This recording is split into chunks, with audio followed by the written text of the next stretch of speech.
ഇതിലൊക്കെ ഒരു ടൈമില്ലേ? ഞാൻ ഒരു ടൈമുണ്ടല്ലോ, ആ ടൈം ഏതാ?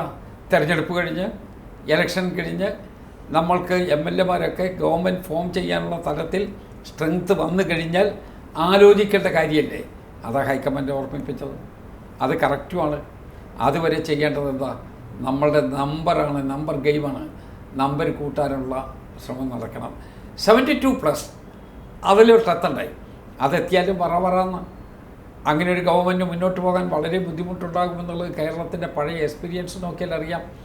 അതുകൊണ്ട് അതിനേക്കാൾ അപ്പുറത്തേക്ക് ഒരു സ്റ്റേബിൾ ഗവൺമെൻറ് അത് കേരളത്തിൽ വരണം. അത് വരത്തക്ക വിധത്തിലുള്ള നടപടിയെടുക്കണം. ഈ കേരള കോൺഗ്രസ് മാണി വിഭാഗം വരുമോ, തിരിച്ചു വരുമോ UDF-ലേക്ക്? അതൊക്കെ അപ്പുറം ഇപ്പുറമുള്ള ആക്ഷനും റിയാക്ഷനും പോലെ നിൽക്കും. അവർ ജനാധിപത്യ ചേരിയിൽ നിന്ന ആളുകളാണ്. ചെറിയ കാര്യങ്ങൾ കൊണ്ടാണ് അവർ ജനാധിപത്യ ചേരിയിൽ നിന്ന് അവർക്ക് അപ്പുറത്തേക്ക് പോകേണ്ടി വന്നത്.